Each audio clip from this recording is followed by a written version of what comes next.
Hi friends, elbow hands ఎలా cut చేయాలి చూపిస్తున్నాను చూడండి. అదిగోనండి, నేను ముందే గీసాను ఆర్ట్, మళ్ళీ మీకు చూపించాలని చూపిస్తున్నాను. అదిగోనండి, టైట్ కుట్టు హ్యాండ్.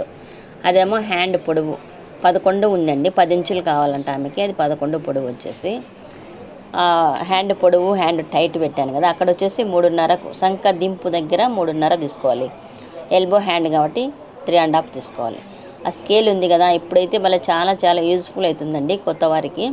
బాణం గుర్తుంది కింద, ఆ బాణం గుర్తు ఎక్కడ పెట్టాలి? స్టిచ్చింగ్ మనం సంఖ గుర్తు టైట్ కుట్టు వస్తుంది కదా, అక్కడ గుర్తు పెట్టి అక్కడ నుంచి అలా గీసుకోవాలి.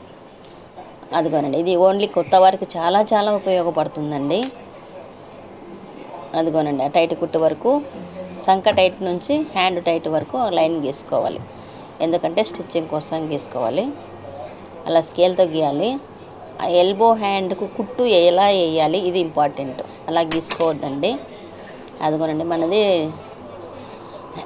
డ్రెస్ది స్కేల్ ఉంటుంది పెద్దది ఒకటి, డ్రెస్ కట్ చేసేది. అదిగోనండి, అలా స్కేల్ తీసుకోండి.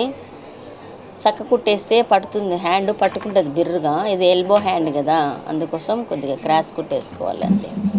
అదిగోనండి, ఆ స్కేల్ గీతకి క్రాస్ స్కేల్ గీతకి చూడండి మీరే తేడా ఉంటుంది. అదిగోనండి, పావించేనండి తేడా దానికి దీనికి.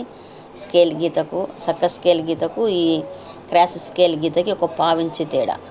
అదిగోనండి, ఇట్లా ఇది కింది గీత ఏమో మామూలు స్కేల్తో గీసా, అదేమో వచ్చేసి క్రాస్ స్కేల్తో గీసా, అది రైట్ అన్నమాట. స్టిచ్చింగ్ మటుకు దాంతోపాటే వేసుకోవాలి మనము. చూడండి ఎంత నీట్గా కనిపిస్తుందో హ్యాండ్.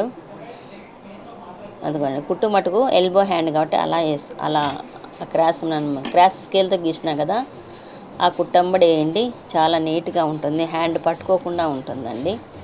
మీకు నచ్చితే లైక్ చేయండి ఫ్రెండ్స్. ఆ చిన్న స్కేల్ ఉంది కదా, ఆ ఎల్లోది, అది తెచ్చుకోండి. చాలా చాలా యూజ్ఫుల్ అండి కొత్త వారికి. మీకు నచ్చినట్టయితే లైక్ చేయండి ఫ్రెండ్స్.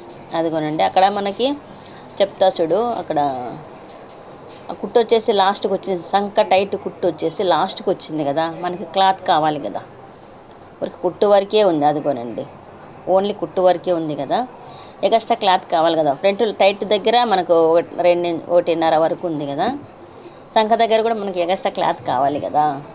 ఆ ఎగస్ట్రా క్లాత్ ఎలా తీసుకోవాలి, ఎలా వేయాలి, దీన్ని సంఖ పీస్ అంటారనమాట. ఆ క్లాత్ ఖాళీ ప్లేస్ని సంఖ పీస్ అంటారు. అది వేయాలి. ఎలా వేయాలి నెక్స్ట్ వీడియోలో చూపిస్తాను. Bye friends.